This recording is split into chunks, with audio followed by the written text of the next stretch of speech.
Go, baby.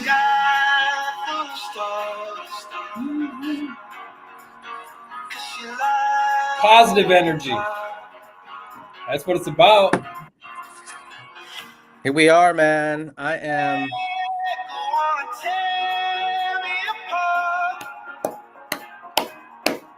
excited for this. Land contract day. The good, the bad, the ugly. We are live. I've got a new laptop today. We should have no interruptions. So I'm stoked, man. I'm ready to go at this thing. So thank you for joining us live on whatever platform you're seeing us on TikTok or Instagram. Definitely our Facebook group. Today, our topic is land contracts, the good, the bad, the ugly. Some of you guys see other real estate investors talking about land contracts. Some people call them the slow flip strategy. Some call it the owner finance strategy. And we've got a ton of land contracts under our belt. Some of them good, some of them bad, some of them ugly, and we want to share with you the ones that fit all of those aspects, so that you guys can take this information and potentially execute land contracts with your rentals as a good exit strategy, because it can be a good exit strategy, especially in some of the pockets that you're going to be buying rentals in. There's, you don't have to deal. You're basically the bank in a sense. You don't have to deal with tenants calling you about their toilets clogging, any of the maintenance issues, plumbing, any of that. So basically, you would buy the house, become the bank, and they buy it from you. And a lot of times, when we hear this strategy, someone is telling us that, hey, there's not going to be any maintenance. Well, we want to tell you that it really depends on how you structure your deal. And we're going to have some examples of ones that we currently have, what to avoid and what to look out for, and how to do this the right way. And a lot of it has to do with, three things, which is the actual house itself, the financing that you have, and then who you put in there, your tenant, your land contract buyer. So welcome to this Wednesday live stream for our members in our Fast Track group. This is part of the Fast Track group. You can come on live and ask us any questions of what you're doing. We're slowly growing that community. Happy to talk about that if you guys have any questions about it here later on. But keep your questions until the end, and we'll make sure that we answer all of them. I've got all of my screens up here to make sure we don't miss a comment or a question. And if you're seeing this in the past or on our YouTube and you have any questions, feel free to drop them in the comment section, and we will answer them. But without further ado, here we go, Dave. How you feeling today? Great. So we're talking land contracts, and we really want to specify, we're really going to hone in on using the land contract strategy as an exit strategy, not an entry strategy. We do very little, and in our career, we have done very few like owner financing type of thing when it comes in creative finance with acquisition. I will tell you this. It's sexy. It's great to talk about 0% interest. We've done some of these deals, but if your business model and your financial model is completely reliant on like using land contracts to acquire properties, using owner finance to acquire properties, using subject to, the deals are few and far between because so many more sellers are more incentivized. They just want the cash. They just want to work with a cash buyer rather than doing these funky terms and stuff like that. They do come across probably like once a year. We do like some kind of creative deal. We did a land contract this year. We ended up flipping it and making a couple bucks on it or something. But like We are putting the emphasis for this training on using the land contract as an exit strategy, not an entry strategy. So I did want to let everybody know that. I got 6 of them printed out here for you, and these are the final 6. At one point, we had about 15 of these things, and we're going to share with you why we did these, because it is it's a viable way to create a win-win scenario. And that's great. But we made some grave mistakes, and we are still cleaning up these things. The land contracts I have that we have remaining, these are from 2019 and 2020. And we are going to kind of share the absolute red flags where if we would have known this, it just would have, we're still going to make money on these deals, but this is nonsense what we're dealing with. There is so much just extra work, and this is not why the juice is not worth the squeeze, because the way we set these things up, but ultimately they are going to be profitable. And what I want to get into is get everybody's frame of mind here. The best way to execute the land contract strategy is, what is this about? Hi, Nathan. This is about land contracts. We are talking about basically being the bank, like RJ said, and this is going to work the best. We have seen this work the best on lower end homes, where your cost basis, meaning what you're all into the home, is low. And these are junker properties. We have found this to work the best, where you find a junker property for dirt cheap. The most successful land contracts we've ever done, these are like literally $50,000 houses. They're worth a lot more. No, not being the agent, Nathan. Just to hang back here. You're going to learn something. You're going to have better questions. Being the owner, being the bank is what we're talking about. So you find a property for 50, 60K, right?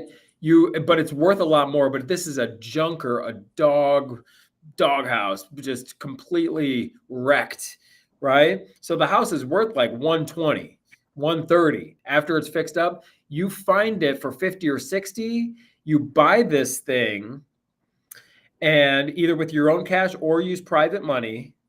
On all the land contracts we have private money attached to these houses. So you bought it for 50 or 60, then you find a buyer who's willing to pay 80 for this house, but take it as is. This is the key. You don't want to like fix these properties up. This is the model that will work. So you find a dirt cheap house, you bought it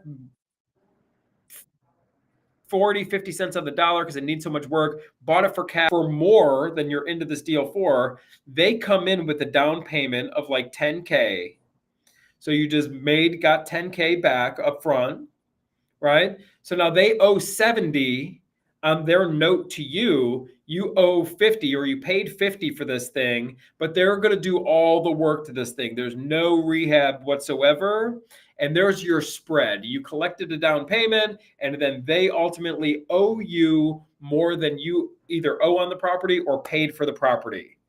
And this works the best with the lower end stuff, because a lot of investors like you and I, it's easier to have 50K laying around if you wanted to do this with your own cash. Once you get into higher ticket homes, it's a much larger chunk out of your pocket, or a much larger chunk that you would need to raise from a private lender. That's why the lower end stuff tends to work the best. That's where we're at so far. RJ, what do you got? Yeah.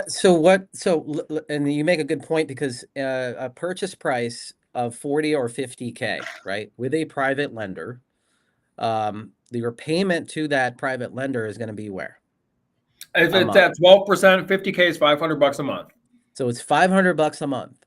And so that's why we like to stay in that 40 to 50K price point. And then when we go and create a note with that buyer, we're pricing it at 79K or 80K, whatever, 89K. And then now their payment to you is going to be anywhere from $850, it's sometimes $1,100 a month.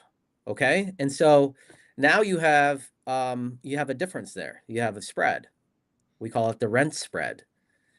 And now you use the payment from your land contract buyer, who, by the way, um, in our land contract agreements, they are responsible for fixing up the house. They're Yes. responsible for all of the utilities. Mm-hmm. They're responsible for all of the upkeep of the house. Mm-hmm. They actually own the house and you are the bank. So there's the benefit of that when you want to do this and not have to worry about all the maintenance and all the phone calls and stuff like that. And the taxes However, and insurance, by the way. and the taxes and insurance. However, you cannot sell one of these homes. I don't recommend selling one of these homes to somebody that can't do the work, that isn't able to do the work.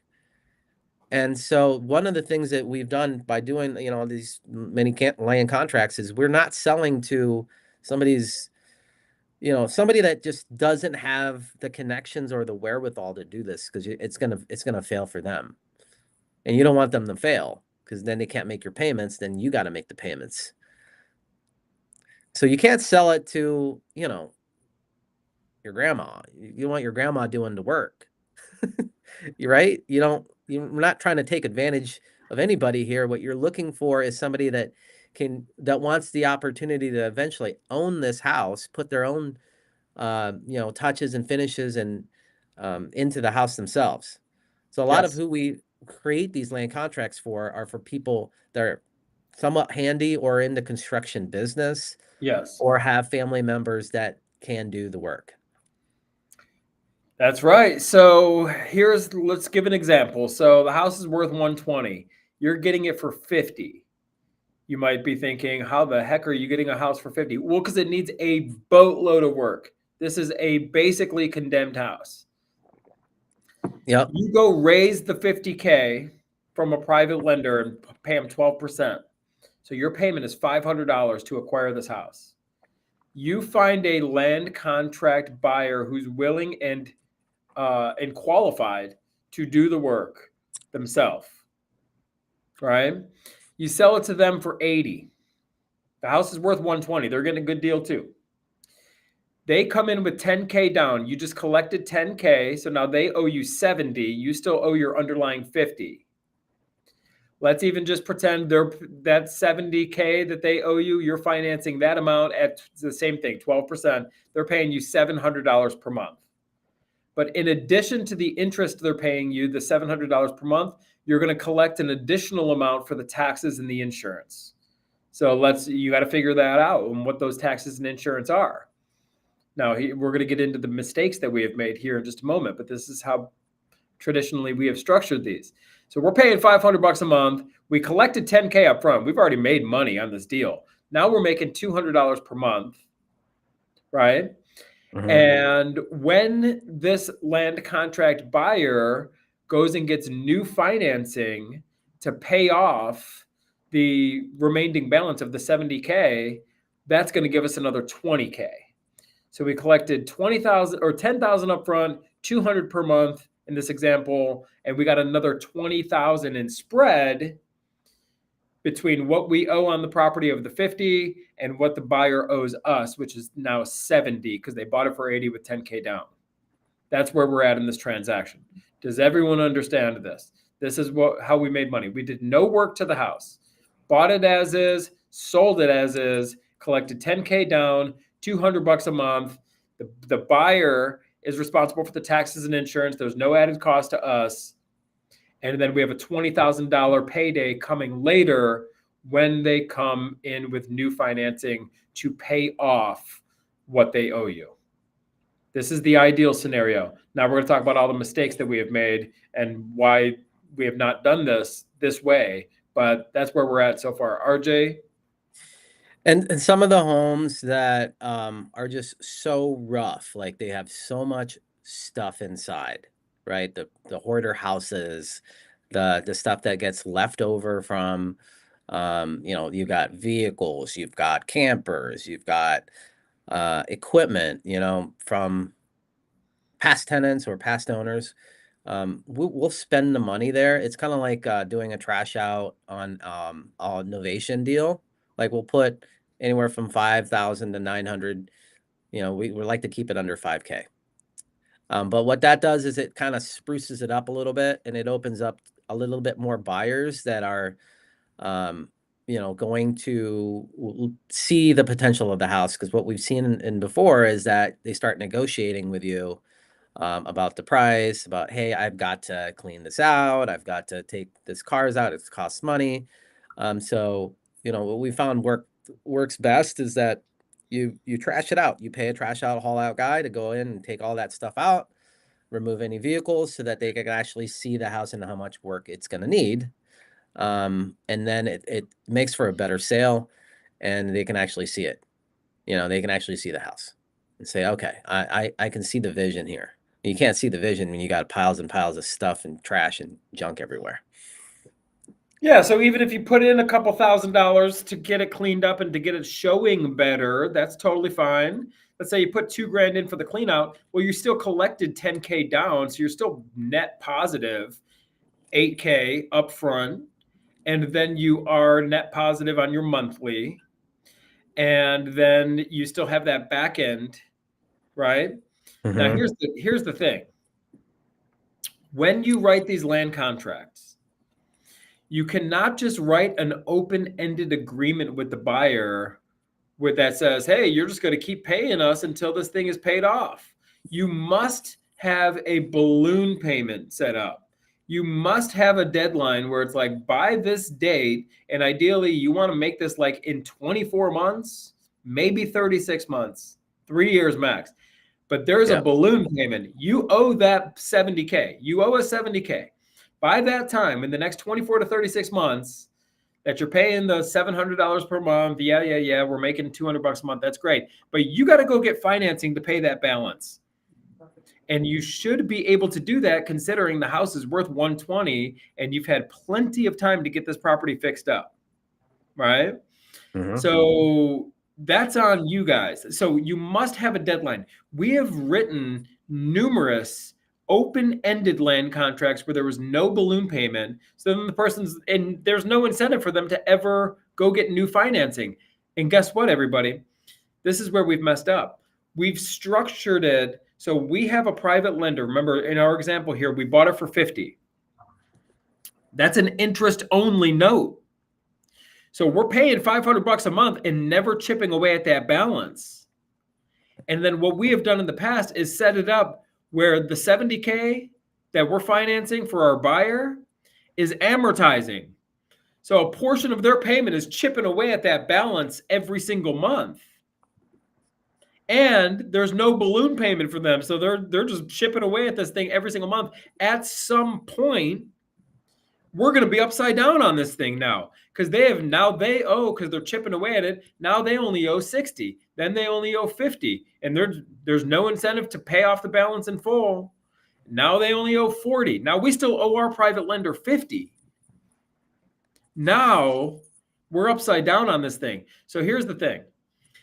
The financing that you use to purchase it, yes, you could set it up as amortizing if you plan on keeping this loan in place for a long time. But the safest and best way to do it is just do an interest-only loan with your private lender. Keep it simple. A lot of lenders, they don't really, you can make any note an amortizing note by paying above and beyond what is owed for the interest. Right? If it's an interest-only note at $500, you could choose to pay them $600 and be chipping away at this thing yourself. But the best thing to do is just set a deadline for your buyer where like we are not letting this thing go on for years on end. The land contracts that we wrote, we're letting this person pay it off until 2030. Like, what are we doing? That was like very foolish. You must get this balloon payment. In this way, you're never going to find yourself upside down on this thing where they just keep chipping away and you're not chipping away. And then that is a big point, RJ, that we wanted to make. So first we have create notes that have balloon payments, typically in 3 years or less, right? Yes. And then we have another one is we want to use interest-only payments with private lenders, correct? Yeah, I mean, that's going to keep the lowest payment for you. Anytime Mm-hmm. and it's the easiest thing for your private lender to understand. So go over the structure a little bit with the private lender. We borrow 50. Yes. We're structuring it with that private lender, a private 50K loan. Yeah. How long of a loan with the private lender? Well, you want to structure those. We always do like, we'll do like 20. A lot of lenders, to be completely upfront with everybody, they like leaving their money in place. In fact, we just paid a private lender back on numerous transactions and they're ready to go with us again. But they said, because these were like fix and flip deals that we did, and they're like, can you leave it in place? I don't want the money back. Just keep Yeah. paying me, right? Yeah. So we want to do 24 to 36 months on with a private lender if we can. And it's not that hard of a sale when you're dealing with these small balances of 50K. Because Yep. somebody, a lot of the lenders we work with, they got 50K in an IRA. I mean, it's not a huge amount of retirement savings money.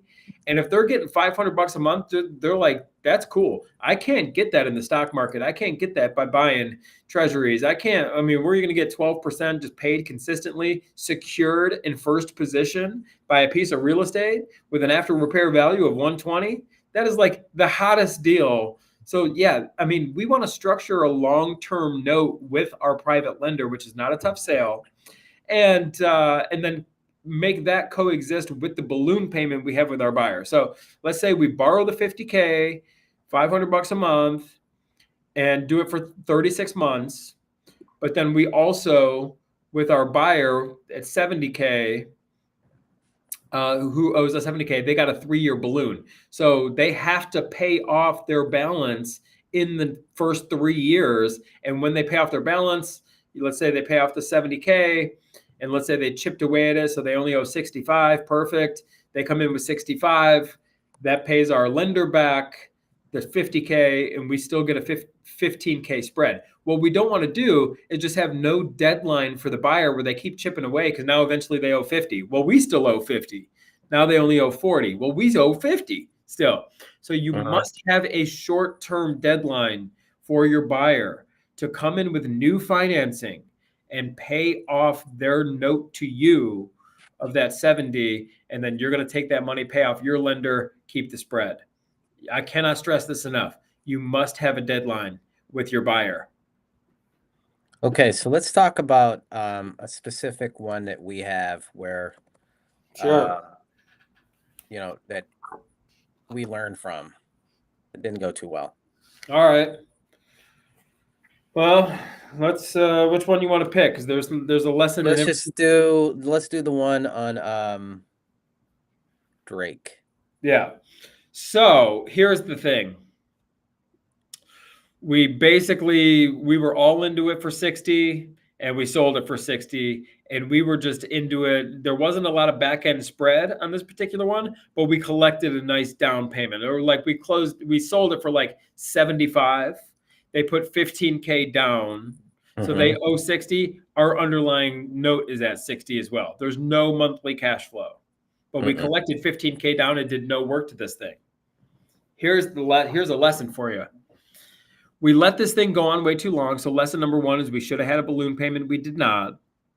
But remember when I said they're going to pay us interest payments, our buyer is going to pay interest payments, then they're going to pay an additional amount for the taxes and the insurance.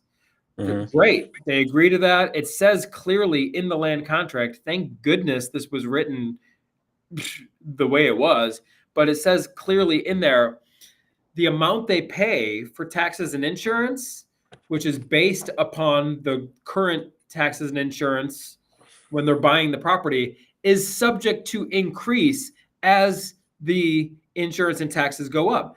Property taxes don't go down, everybody. And we just witnessed one of the biggest increases in property taxes that we have ever seen in our career. Property values shot through the roof, and now property taxes are following, right? So what happened is we had wrote this land contract with this buyer based on the rates from when they signed the deal 5 years ago. We never increased the additional amount that they pay to cover the taxes and insurance. So they're paying that additional amount, but we never went back and said, hey, the taxes increased, your payment needs to go up. So now this is an awkward situation because now that we realize that we did this, because we haven't been paying attention, to be completely upfront with you, and that's the issue, right? But now we realize this is negative cash flow. Oh my goodness, these taxes need to get paid. Well, the amount that the buyer is paying monthly is based on a 5 year ago tax amount. Now we need to Yep. go back to these buyers and have the awkward conversation of like, hey, this is the deal that you're in. You owe us 9,000. And that's what happened with this Drake one. There was a tax bill, or like taxes that essentially the taxes went up that they weren't paying. It was about $9,000. And it was just an awkward conversation that said, look, you got to pay that. And they were able to do that. So when you write these land contracts, you want a short deadline. Lesson number one. Lesson number two is the additional amount that they pay for the taxes and the insurance. You must increase that to cover any tax or insurance cost increases as the deal goes on. And also too, that actual buyer, and I'm remembering the buyer, they were in construction, and they got a really good deal. This property also had some land, about 2 acres in land, I believe. So the values of this house increased so much where they bought it from us, they were buying it at, I think this one we bought in 17 or 18. And so the prices were low, to where they actually sold this house. They sold it to somebody else. We bought this for 60K. They sold it to another buyer for like 180K. So all that equity that they created, which is great. I mean, I'm not knocking that, but when you don't have a shorter time frame on the note itself, it's just not a good situation for you, who is the seller of this thing, and it's more advantageous for the buyer. So just be aware of that. I mean, you think that, hey, it's set it and forget it, and then it's not. You got to check in. So I wrote in here, you got to check in on the price increase for taxes and insurance. Yes. When those payments go up, it gets transferred to your land contract buyer, and you got to communicate with that through property management. So let's talk about one that actually was a good one, like a Sure. solid one that All right, really, I'll give you one. I got a good one here. We just say the street found name. Xenia. That's a good one. Yeah. Xenia is a good one. Check this out, everybody. If you can pull these off, you will be insanely wealthy. Let me repeat that. If you can pull these off, the deal that I'm going to describe to you right now, there's no limit to your wealth. If you can do even a couple of these a year, you're killing it. So we found a deal because we do a lot of active marketing. We're doing a lot of, we buy houses type marketing and whatnot. We've been doing it for years. We're all over the internet, yada, yada, yada. Once in a while, we find a junked out property that we can buy for like 10 grand, where like maybe the sellers are just behind on their taxes and they say, just clear up the back taxes. I want it done with this thing. We get these from time to time. So we found this one on Xenia. We bought it for 10K. We funded this 5K from RJ's IRA, self-directed IRA, 5K from my self-directed IRA. Then we found a buyer for the land contract who was willing to pay, I think it was like 50K for it, with 10K down. Check this out. So the buyer, because wasn't like a nice house, it was just a screaming deal. This is like a home run that comes across the plate once in a while, everybody. They come in, they're buying the thing for 50K as is. We did zero work to this thing. They give us 10K down. So our IRAs, the 5K from RJ's IRA, the 5K from my IRA, we just got made whole. We are 100% got all of our money back. But now we still own a note of 40K, and this person's making payments every single month. And we didn't even charge them an interest rate. We don't even care at this point. Why? Right? Just pay off the 40K. So they make payments to us every single month. $300 hits RJ's IRA, $300 hits my IRA. So they literally, we got all of our money back, and all the money that's just, they're just paying off that balance of 40K, and they're just going to keep paying us until it's paid in full. But it's all pure profit at this point, and it's all tax free because it's in an IRA, and there's zero maintenance calls. There's zero, they have done all the work. And now here's a pretty cool scenario.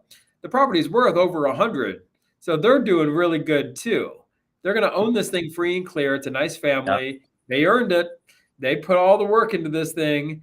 It's a nice asset for them. I think the last time I looked, it's like worth 135. I mean, and they're paid 50 for it, 10K down. We collected that up front. We got made whole, collected payments on a 40K note, goes into the IRA. And that is an example. If you just did 1 or 2 of those a year, especially out of your IRA, how do you lose? There's no way to lose on that deal. Because if the person stops making the payments, well, you just take it back and do it with somebody else. But that is an opportunity. That is how you could build some massive wealth. And the other thing is that you can find deals like this. It depends on what motivation you go after. But here's a solid market. Obviously, you want to go to landlord-friendly market. Ohio is one of those markets. And go to the tertiary markets, meaning the markets that are close to the major MSAs. So this particular deal was close to Dayton. You can find other markets in Ohio. I would say like markets like Toledo and Cleveland, maybe outside of the bigger suburbs, Akron and Canton. These are areas where you can do this strategy, where you can buy these properties for less than 50K. That inventory is out there now in your market. Maybe if you're like in Alabama or in what's another one, Missouri or anything like that, where there's like cheap housing stock under 50K. This is really where you can find these deals. Go after ones that are behind on the taxes, that have a lot of equity. And this is where we found this buyer. A lot of the buyers that we found are on Facebook groups, guys. Nothing special. We've also found buyers like this with straight up plastic signs or bandit signs around the area. But a lot of the groups now is a lot of buyers, Facebook Marketplace, rental groups. And you want to look at the buy and sell groups. There's a lot of construction workers there that would happily do the work themselves and get this up and running. I'm sure this family, with the equity involved, once the dust settles, you're gonna be so happy. You became the bank, and then you're gonna be happy because we never got a phone call from them. The only time we've ever reached out to them was when their payment was either rejected or anything, like it didn't go through. And that's it. They didn't call us about, a leak, a light bulb, whatever, their utilities or anything like that. So as the good, the bad, and the ugly, the bad and the ugly really comes down to setting a deadline for your buyer, a balloon payment. Make sure you're increasing the taxes and the insurance as your taxes and insurance go. I mean, that's 2 things I wish I could have done differently. And the good is when you could get in these things, especially with an IRA or your own cash. I mean, that's just a no-brainer type of deal. So here we go. Here are your do's, your don'ts, the good deal. Create notes that have balloon payments in 3 years or less. Use interest-only loans with private lenders because you're going to have the lowest payment. Right? What's the next one on here, Dave? Private lender length is 24 to 36 months. Or more, if better.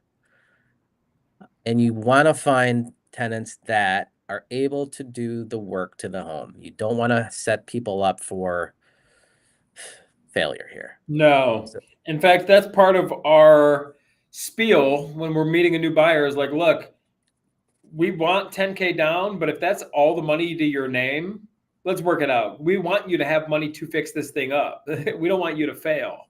It does us no good if you cannot pay your bills. So, yeah, find a buyer who's qualified, able to do this work, but don't take their last dollar because they're going to end up failing. So here's an example. Create a 50 or buy a property for 50,000 with a private lender, 12% interest only. Your payment's going to be about $500 a month. Then you find a buyer that has $10,000 down and price it at $79.9, and your monthly payment's going to be $950. They're responsible for all the maintenance, all the utilities, the insurance, and the taxes. Anything to add on this? No, the taxes and insurance are the killer. Yeah. And here's the don'ts. So with this Drake deal, there really wasn't a spread. Don't get so, focused on the down payment. Make sure there is a spread on the purchase price and to where you have it in, we bought that one for 60 and buyer bought it for 60, right? There's just nothing there. Have create a balloon payment in 2 to 3 years max. You say, Dave? Yeah, 3 years And max is all you make want. sure that when your taxes, if they increase and your insurance increases, then that is a conversation that you have to have with that buyer, and get a notice out and let them know that, hey, the price has increased, so your payment is now this. Just like similar to when you have an increase in whatever payments from your mortgage company for the escrow amount. Yeah. Similar type deal. And then here is the example of the Xenia deal that we did. Again, this was purchased in a market where, the average at that time, the average ARV was 80 to 90K. There's a lot of these markets in your area probably now. So look for those type of markets in Ohio. That's Dayton, Toledo, Akron, Canton, these markets that have that type of housing stock. Hard to get these type of deals now in Columbus, but they're still out there. You just got to search a little bit harder. This one we funded with our IRA, and we found a buyer with 10,000 down, a note of 40 something thousand. And I don't remember. Do you remember the payment on this monthly payment on the Xenia? Our payment? Their payment. Well, they pay 3.25 a month, so there was $650 a month. $650. Gotcha.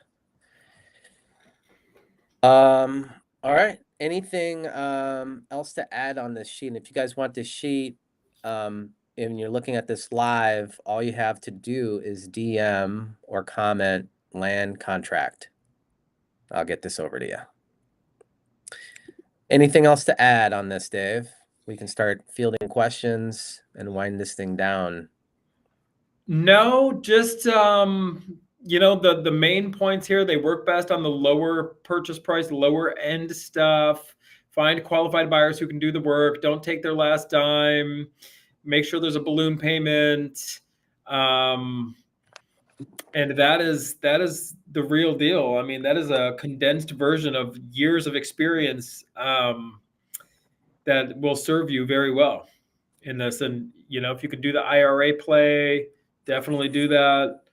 When the buyer is cutting those checks, they're cutting the check right to your IRA, just so you know. It's all good. So if there's any questions, we're happy to kind of fill in any gaps. If not, let's get out there and build some wealth. Let's get out there, lead generation, baby, lead conversion. If you're not going to find any of these deals, you're not going to find any 50K deals. What do we get every week? Somebody's, you can't find deals like that. Well, are you marketing?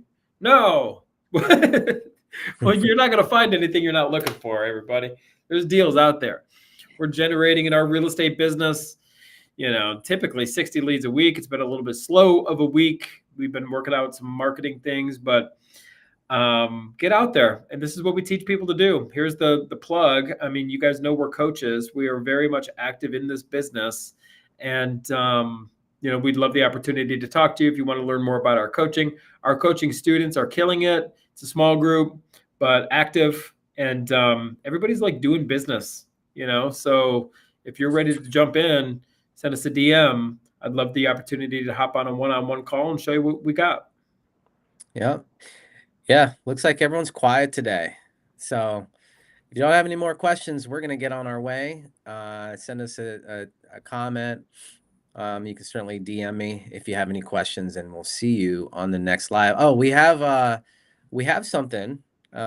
Is it tomorrow, Dave? You're doing tomorrow, 6 p.m. We'll be going live and kind of talking about the do's and don'ts of being a real estate investor while holding a real estate license, essentially. Do's and don'ts of social media etiquette, do's and don'ts of kind of doing some wholesaling. And we're going to have some special guests, man. I got some people lined up who really understand the laws extremely well. And we are going to be dissecting with a fine-tooth comb a recent complaint against yours truly. And we are also going to be dissecting my response to the division. I'm really hoping some members of the division who are all invited to this particular webinar. I hope the superintendent shows up. I hope everybody's there so we can really get to the brass tacks here of the do's and don'ts. Because everything we do, there's two things. We want everybody to thrive and be successful, and we want to do everything the right way. And we've always been that way. And we're not hiding from anything. So that's why we're coming to the public here. I got a complaint against me. Let's dissect this. What is, how do we prevent complaints from happening? Sometimes, though, RJ, there's some people in life who are going to find something to complain about, man. Even if, so you can't win them all. Can't. There's people are going to sometimes complain about you if they just don't like you personally. And that is where you got to kind of draw the line. It's like, hey, I can't control the way you feel about me personally, but the way we run our business is very much clean as a whistle. And we encourage and we coach people to do the same exact thing. Right. Yeah. So that's where we'll be discussing that tomorrow, 6 p.m. You're not going to want to miss it. And looking forward to that. Is the link in our group, or is it a separate? Let me put that in the chat here. What is our? I do not know. I think it's Austin is taking care of that one, but let me see if I can find it real quick. Because there is a sign up. I think we got over, I think by now about over 40 people in that webinar. So I would do your best to try and get on, because we got to cap it. Let's see. Here we go. Cream webinar. Put that in the chat. It is www.creamwebinar.com. You can sign up there, and let's get you educated on how to do this the right way. If there are no other questions, see what's going on in the TikTok world. No questions. Great job today explaining it all. And if you guys want to see this after the fact, all you got to do is comment land contract, and we'll get this to you. The do's and don'ts, the ugly, the good, the bad, the sad. We're out of here, man. Any last words? Just, you know what? There's an abundant flow of energy. We are in this awesome life, and the flow is happening. And the only way the flow is not going to be received by us is if we block it. So let's work on ourselves and try to kind of understand the things that might be blocking some of the abundance, which is your birthright. I mean, you can tell it's going on. So the only thing we must do is kind of maybe observe anything that's preventing us from tapping into it. And typically that is going to be in the form of limiting beliefs. So my final words are just know you are enough. You are worthy. You are loved. You do matter. We'll see you on the next one. Thank you.